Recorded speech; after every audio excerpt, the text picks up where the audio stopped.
Bueno, hola, Abel, ¿qué tal? Bien. Muchas gracias por aceptar esta invitación a esta entrevista. La idea es que podamos hablar sobre salud mental, porque ha sido una de las preguntas que ha sido recurrente en las comunidades con las que hemos tenido la oportunidad de trabajar durante el año pasado y bueno, lo que hemos venido haciendo en Sole. Y pues a mí se me ocurrió y me parece una excelente idea poder hablar contigo, pues que has manejado el tema, eres psicóloga, tienes muchos pacientes y digamos es un tema que a ti te interesa, entonces por eso quería pues hablar sobre esto contigo y pues preguntarte qué es la salud mental. Muchas gracias a ti por invitarme. Bueno, yo creo que el concepto de salud mental, que ahora está como muy de moda, ha sufrido una transformación a lo largo de los años. Digamos que hace un poquito más de una década el concepto de salud mental tenía que ver con la ausencia de enfermedad, ¿no? Entonces uno estaba sano cuando no estaba enfermo. Y digamos que a partir de la entrada de la psicología positiva en el mundo de la psicología, esto ha dado como un vuelco de 180 grados. Digamos que la mirada de las personas que tienen salud mental consiste en tener en cuenta todos aquellos hábitos que tienen estas personas, todas aquellas cosas que permiten a una persona estar a gusto con su vida y estar en paz y vivir tranquila con un nivel de bienestar que le permite disfrutar de la vida, y eso es lo que ahora llamamos salud mental. Ok, Entonces, digamos que esas pautas que nos hacen pensar, sentir y vivir de una manera agradable con bienestar, eso es la salud mental. ok, porque también digamos pienso mucho en cómo hoy en día estamos bombardeados de un montón de información, ¿no? Entonces sí veo mucho que es cuida tu salud mental, cuida esto, cuida lo otro, pero también es muy difícil a veces saber en qué momento realmente uno necesita ayuda, ¿no? Porque hay tanta información que a veces uno no sabe, ¿será que sí la estoy necesitando? ¿Será que no la estoy necesitando? ¿Cuáles son como esas claves o que me permitan identificar que sí necesito ayuda y cómo puedo, digamos, empezar a gestionar mi propia salud mental? Uh-huh. Pues digamos que la pista principal que te permite saber si estás bien o estás mal eres tú misma, ¿no? O sea, cuando entramos en un ciclo en el que nos cuesta vivir, ¿no? O sea, en el que hay cosas que antes no te costaban y que te empiezan a costar, hay, digamos, diálogos internos que estás percibiendo que no son tan agradables de vivir. Esas son como las pistas, ¿no? Que empiezas a notar cambios en tu cuerpo que no te hacen sentir bien, empiezas a encontrar que hay relaciones con ciertas personas o situaciones de la vida normal y cotidiana que antes no te producían malestar y ahora mismo encuentras que no estás bien. Y digamos que esas son las pistas para entender que uno necesita ayuda. Ahora bien, cuando uno tiene unos hábitos de autoobservación y de autocuidado, pues es más fácil entender que necesitas ayuda, ¿no? Entonces, Okay. pues si tú estás acostumbrada a tener unas rutinas que te hacen sentir bien, no sé, por ejemplo, yo me levanto, en mi caso personal, yo me levanto y no soy muy persona hasta que no pasa un rato, Okay. ¿no? Pero pasa un rato y yo ya me empiezo a relacionar bien con el mundo, ¿no? Entonces a lo mejor necesito pues una ducha, después eso, pues tener un autocuidado físico, ¿no? O sea, me pongo una cremita o respiro tranquilamente, abro la ventana, todas esas cosas me van como poniendo en contacto con el mundo. Y esa es mi rutina, ¿no? Luego me tomo un café y ya puedo hablar. Entonces, si yo sé que esa soy yo y que hay un cierto tiempo que necesito para entrar en contacto con el mundo, pues el observar eso bien y ver cómo desarrollo esa rutina a lo largo de la mañana Uh-huh. eh, y descubrir aquellos puntos donde yo soy yo, si eso no sucede, eso es una pista para mí, Okay. ¿no? Entonces, si me descubro durante esa rutina rumiando una conversación que tuve el día anterior o con algo de malestar Malestar. físico o no respiro bien, o no me hace tanta ilusión abrir la ventana y descubrir el sol o no sol y relacionarme a lo mejor con las personas de mi familia, pues eso me da pistas. Hoy no me encuentro muy bien. Si eso se repite a lo largo del tiempo, quiere decir que algo está pasando. Ok, eso me hace pensar mucho en, digamos, cómo una como mujer muchas veces ha entendido el cuidado como una especie de sacrificio.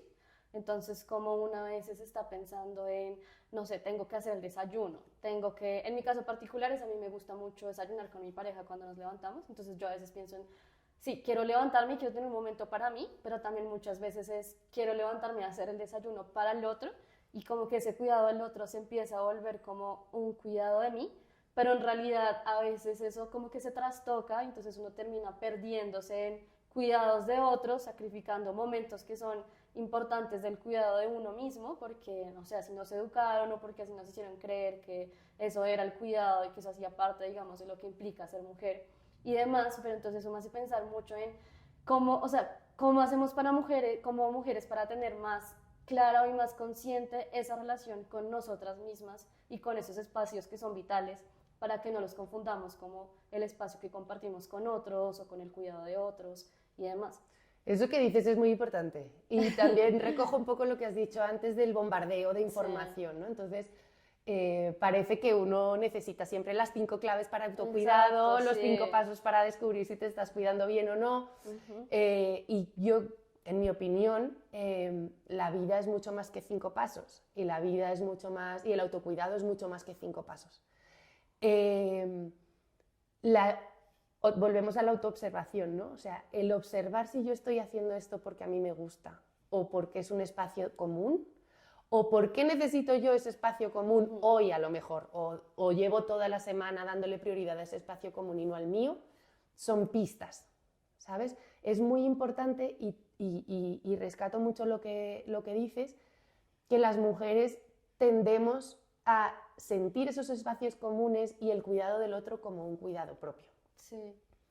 Es como que, no sé, pienso que hemos crecido así, que la sociedad ha sido así y que está cambiando poco a poco, pero nos queda mucho camino, ¿no? Como para priorizarnos tranquilamente y que el otro nos priorice tranquilamente, ¿no? Porque el otro no se da cuenta muchas veces. También. No se da cuenta de que te has priorizado y entonces cuando priorizas al otro o el espacio común y no le das espacio a tu autocuidado, pues eso a la larga trae una serie de diálogos internos también de, ay, yo siempre estoy priorizando estar contigo, o siempre estoy priorizando atender a mis hijos, o siempre... Y eso va haciendo un cúmulo que si no autoobservamos y no estamos pendientes de eso, se va haciendo una montaña. Y hay un punto en el que ya el malestar explota. Es extremo, ¿no? Entonces, cuando no te das cuenta de que algo te está haciendo un poquito de daño, cuando ya te hace mucho daño es cuando ya revientas y revienta toda la situación, porque nadie alrededor se ha dado cuenta de eso. Entonces, para establecer ese paso de las mujeres dándose prioridad, necesitamos todo un constructo social alrededor. Necesitamos que la gente que nos quiere nos diga, hey, date cuenta, estoy viendo que estamos desayunando mucho juntos. ¿Sabes? Quizá no quieres darte un espacio, no quieres ir, oye, ¿por qué no quedas con tus amigas? O ¿qué te parece si yo me hago cargo de todo hoy? ¿No? O sea, esos lugares donde las personas que nos quieren y que están a nuestro alrededor nos priorizan a pesar de nosotras mismas, pues son muy importantes. Y son muy importantes para que la salud mental permee en todos, ¿no? Entonces, si nos damos prioridad unos a otros y entendemos que la persona que tenemos cerca necesita ese lugar, pues eso es autocuidado por su parte y es cuidado por nuestra parte. Claro, eso me parece muy fundamental y también creo que eso que estabas diciendo me parece muy bonito porque también creo que en el cuidado y cómo el cuidado se construye a partir de las redes que uno va formando, ¿no? Entonces también como, por ejemplo, las amigas, la familia, ¿no? Cómo se convierten también en una red de apoyo que le permite a uno ser más consciente de uno mismo, como que a veces también uno está tan metido en el no sé, en la rutina, en el trabajo, en el, no sé, vida social, redes sociales, bueno, o sea, estamos todo el tiempo súper ocupados y además también en cumplir, no sé, como la vida saludable que implica ir al gimnasio, hacer ejercicio, pero leer, pero estar al día, pero ahorrar, pero no sé qué, entonces son mil cosas que a veces siento que uno no es tan consciente de uno mismo y es precisamente como esas personas que están cerca a uno las que le ayudan a uno a darse cuenta de cómo está siendo uno con uno mismo, ¿no? Y como a veces también uno incluso cuenta las cosas, creo que también puede ser como como una especie de detonador de cómo se está sintiendo, ¿no? Como uno se sienta a contarle a la amiga lo del desayuno. Es diferente si yo le cuento, no, es que los dos juntos nos levantamos y hacemos el desayuno y hablamos y es chévere, a que yo le cuente como estoy mamada, que todos los días me tenga que levantar, ¿sí? O sea, como que creo que en esa narrativa también empiezan a haber pistas y cosas que le hacen a uno entender cómo está siendo la relación de uno mismo con uno mismo, que a la final creo que tiene que ver con todo este tema de salud mental. Sí. Y pensando en eso, quería preguntarte qué estrategias crees que uno puede tener o desarrollar para estar más conectado con uno mismo, precisamente pensando en este mundo que te contaba, en estas rutinas, en cómo a veces es tan difícil estar pendiente de uno mismo. ¿Qué podemos hacer para que no estemos, para que no tengamos que llegar a ese momento en el que decíamos que explotamos y que ya perdemos el control? Pues, bueno, antes me gustaría hacer como un apunte, y es que no hay nada de malo con perder el control. Uno puede perder el control y retomar su centro es lo importante, ¿no? Entonces, también esta nueva moda en la que estamos de, ay, todo súper bien, hablo súper bien, me expreso súper bien, no le hago daño a nadie, pues es irreal. En realidad la vida está hecha como de altibajos emocionales, de peleas y reconciliaciones, de situaciones que no son tan agradables y que uno tiene que aprender a sobrellevar. Entonces, eso es un entrenamiento. O sea, uno puede aprender a discutir amorosamente, aprender a retomar su estado emocional en el que uno se encuentra mejor. Todos esos pues son cosas que se pueden aprender. Cuando me dices cuáles son esos tips, bueno, pues hay muchas maneras de aprender esas cosas, pero yo rescataría recuperar una vida sencilla, ¿no? Entender que la vida no hay que estar atento de todo, ni a la última de todo, ni recibir todos los boletines de noticias, ni leer las noticias económicas y las noticias sociales y además estar pendiente de una familia perfecta y tener una pareja perfecta. O sea, uno tiene que empezar a limpiar su vida, ¿no? Son hábitos de higiene. Entonces, si yo estoy viendo que... Porque muchas veces nos damos cuenta, ¿no? Estamos pendientes de las redes sociales y nos genera... ¿no? Están los aparatos y estas, digamos, estas maneras de comunicarnos están diseñadas para que nosotros tengamos ansiedad por no estar ahí. Entonces, es un poco descubrir eso, ¿no? Y la autoobservación es importante. Rescatar la vida sencilla, rescatar la conexión con la naturaleza, creo que eso es primordial, con la naturaleza y con la quietud, ¿no? Entonces, todas estas técnicas que tienen que ver con salir a caminar, no sé, conectar con la jardinería, los paseos, mojarse debajo de la lluvia, esto hace que entremos en un estado emocional de calma, ¿no? Entendiendo como que estamos metidos somos parte de la naturaleza, y entonces cuando conectamos con la naturaleza, eso como que nos impregna. Rescato de la naturaleza también, pues los animales, ¿no? Las mascotas que tenemos, ir a avistar pájaros o entrar en contacto con los seres vivos. Las técnicas de relajación, meditación, respiración, pues son una técnica que tenemos muy fácilmente, o sea, es una cosa que uno puede agarrar muy fácil. Lo que pasa es que uno tiene que entrenarse en eso, ¿no? Entonces, todos los días un ratito de respiración, pues nos ayuda mucho a regular las emociones. Yo siempre le digo a mis hijos, ¿qué es lo más importante? Lo más importante es respirar. Eso es lo más importante. Y luego ya todo lo demás. Entonces, pues aprender en un momento de explosión, a lo mejor, recuperar tu centro y centrarte en tu respiración, que es lo que necesitas para vivir, automáticamente el organismo está respondiendo a eso. Entonces, evitar la hiperventilación, por ejemplo, con una respiración normal, volver siempre al centro de la respiración es la técnica infalible. Y luego también, un poco con pinzas y un poco con delicadeza, el vincularnos a otro desde la autenticidad, pues eso también nos trae un poco al centro, ¿no? Entonces, cuando yo tengo una época en la que estoy muy estresada, pues dedicarle tiempo a otros me ayuda a regularme. Y dedicarle tiempo a otros, te lo digo con pinzas por lo que hemos hablado antes, porque a veces entonces uno se vuelca en el otro y se olvida de uno mismo. Sí, es muy difícil.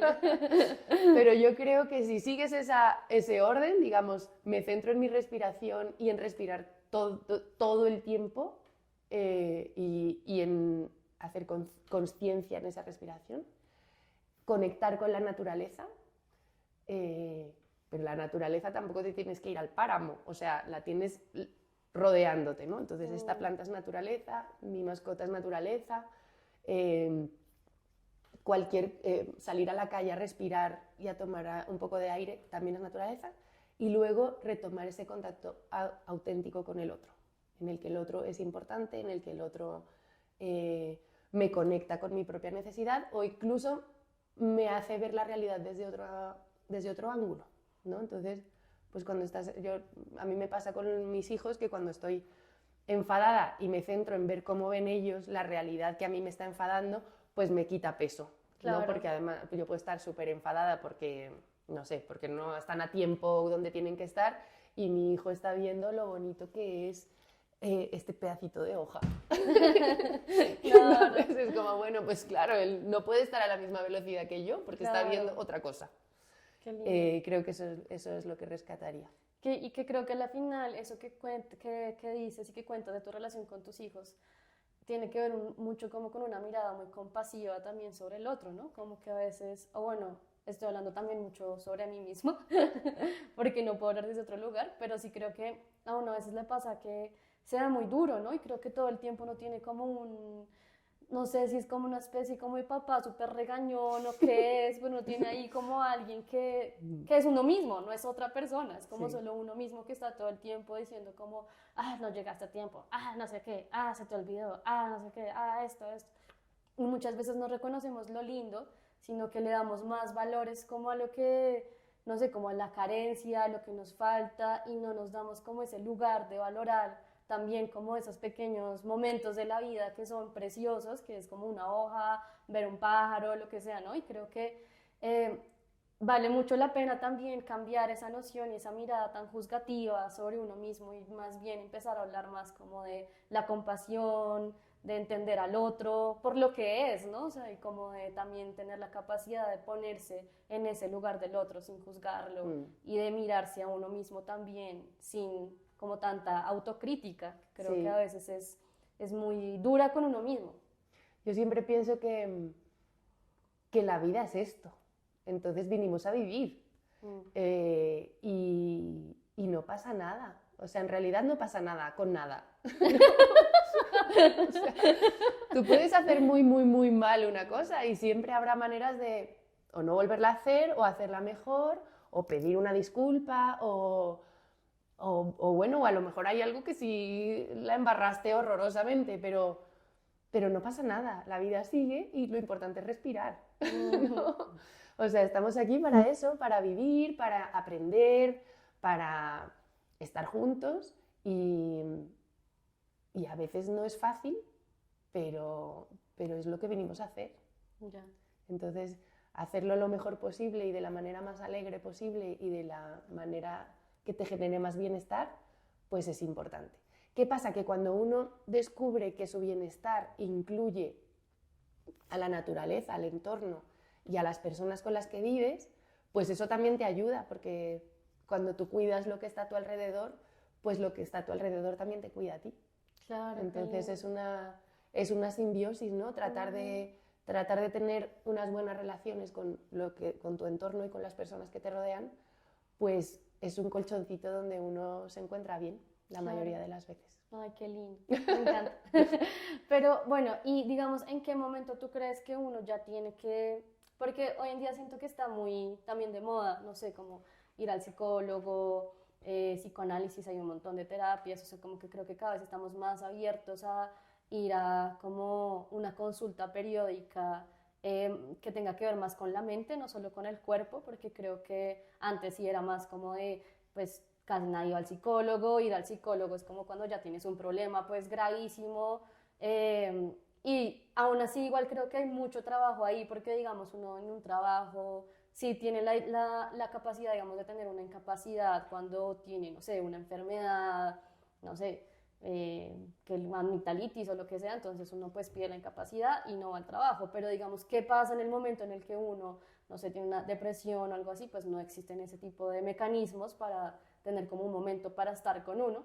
Y aún así igual creo que hoy en día mucha gente pues va a terapia y pues digamos, yo voy a terapia, ¿no?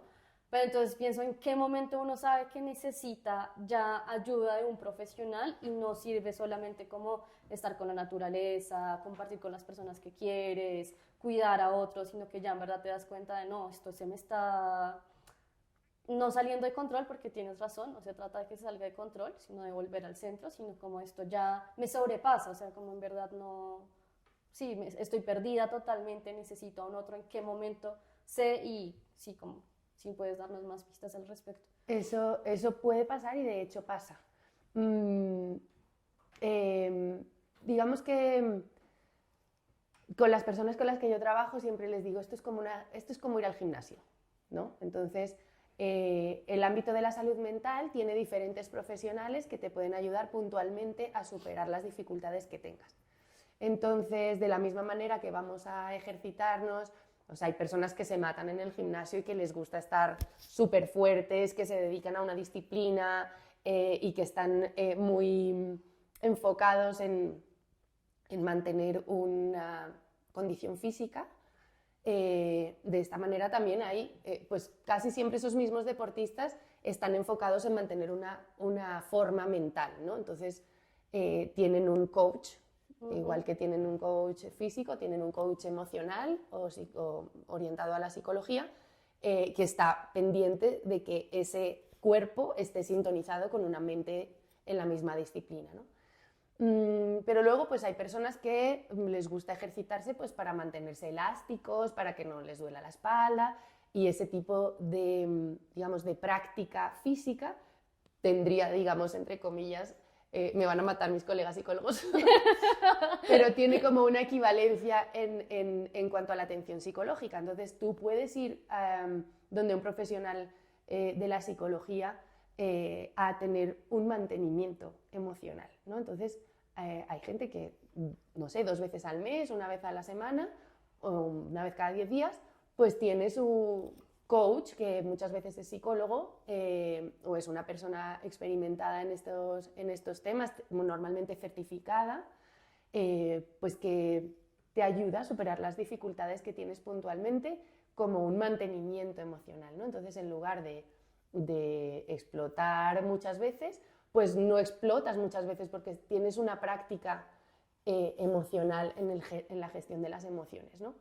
¿Qué pasa cuando eso se queda corto? ¿Qué puede pasar? Pues porque el momento evolutivo en el que estás es más difícil, o porque tienes una gran pérdida, o por miles de circunstancias, pues eso se queda corto. Hay otra atención psicológica que está más focalizada. Entonces se hace una evaluación psicológica, se hace un diagnóstico, hay un manual de trastornos donde se recogen las características de los trastornos mentales, y entonces puede que puntualmente tengas un diagnóstico, y para ese diagnóstico hay un tratamiento, o sea, hay una línea de trabajo que te ayuda a superar ese trastorno, pues igual que cuando estás enfermo, ¿no? O sea, si tú tienes, no sé, si empiezas a sentir que el estómago te duele todos los días, pues vas primero al médico de cabecera y cuando el tratamiento del médico de cabecera no te funciona, pues el médico de cabecera te orienta a un especialista, ¿no? Pues esto es igual.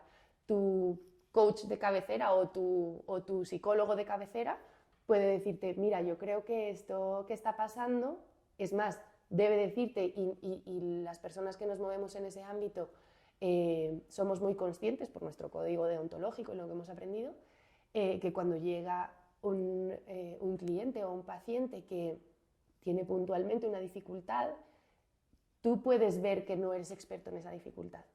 Y entonces lo más normal es que remitas, sí, o sea, que aconsejes a esa persona que busque un profesional específico en ese ámbito. Y entonces trabajamos en equipo.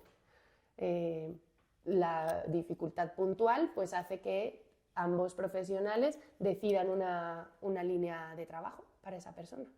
Claro, entonces digamos, ¿cómo sé yo, como Manuela, cuándo necesito ayuda de un profesional?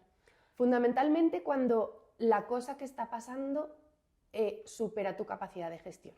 Okay. Entonces, cuando tú ves pues que incluso físicamente, ¿no? Físicamente te encuentras mal, no estás pudiendo como cumplir con lo que tú quisieras o empieza una dificultad a ser reiterativa en el tiempo y tú notas que eso está afectando tu vida normal, es el momento de decir, aquí necesito ayuda.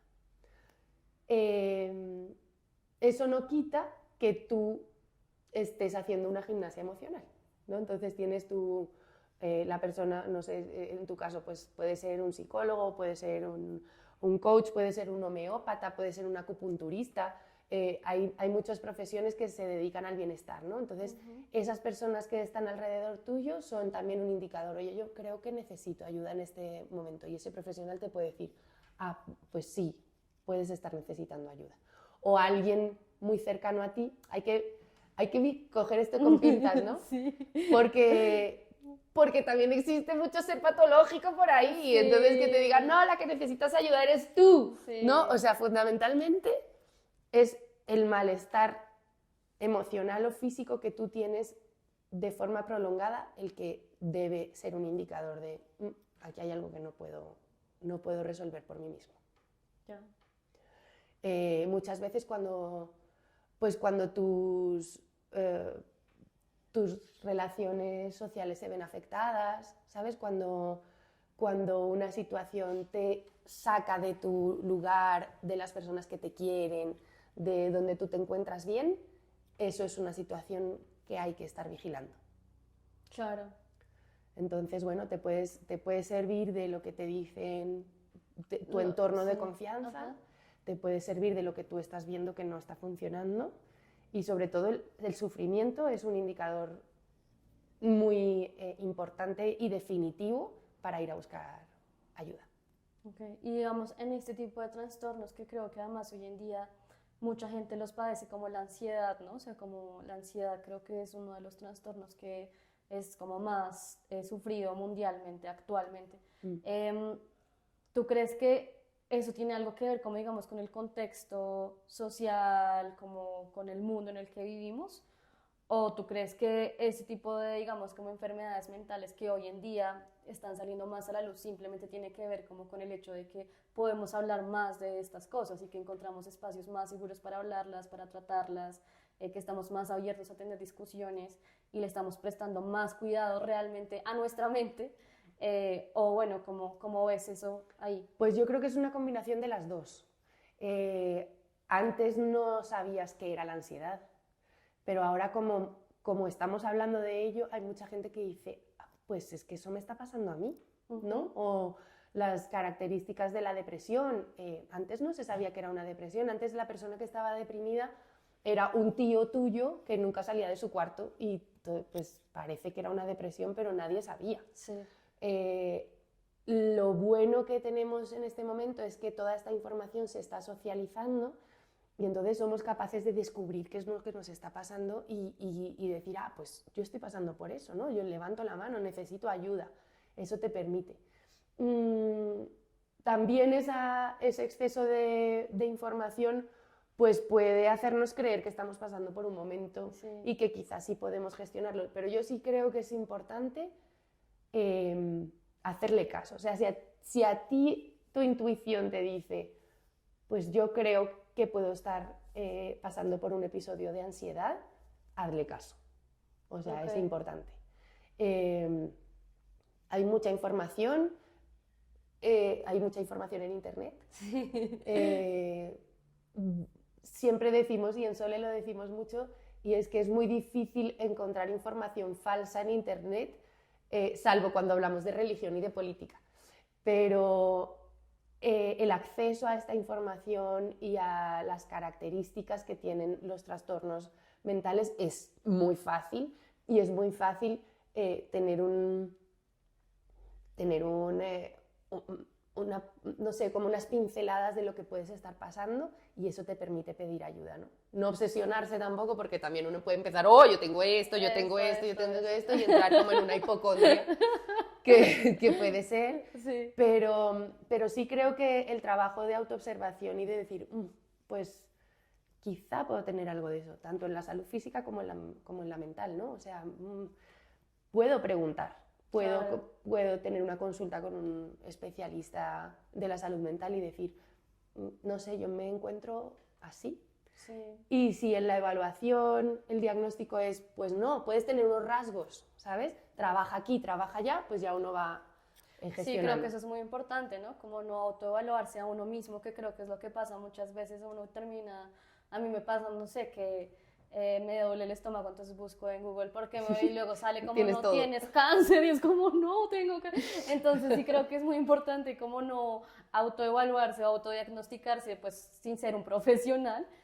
Pero me parece súper importante y clave eso que dices de escuchar como la vocecita interna que uno tiene, y que eso le permita igual a uno sí preguntarle a otro, ¿no? Al que sí sabe decirle, venga, tengo esta duda, me estoy sintiendo así, ¿usted cree que sí tengo esto o no? ¿Cómo lo puedo tratar? Y creo que eso pues es ya ahí como fundamental para poder empezar a tratar y a movilizar eso que le está pasando a uno. Eso también es muy bueno de esta época, que estamos rescatando el valor de la intuición, ¿no? El decir, a mí me huele que esto no me está yendo muy bien, o esta persona no me está yendo muy bien, o esta situación no estoy sabiendo gestionarla bien, ¿no? Entonces, esa vocecita que está detrás de ti diciendo, ten cuidadito con esto. Y que igual creo que esa voz es clave para lo que también decías al principio sobre la salud mental, ¿no? Porque a la final es esa la intuición también de como la autoconciencia con uno mismo que le está diciendo, necesitas hacer otras cosas, cambia de hábitos, esto no te está haciendo bien, esto no lo estás disfrutando, se te está volviendo un sacrificio, entonces deja de hacerlo, ¿sí? O sea, como que creo que también eso puede ser algo que le da a uno pistas para saber si tiene realmente como bienestar en su salud mental o no. Así es. Bueno, pues Bel, muchas gracias por Gracias esta a ti. conversación. Ojalá podamos tener más espacios así para que podamos seguir hablando de estos temas, que creo que igual pues nos falta profundizar en muchas otras cosas. Sí, seguro que se me han olvidado 300. Exacto, sí, y a mí también. Entonces igual ya tendremos más espacios de conversación. Muchas, muchas gracias. Y pues, Gracias a ti. Mua.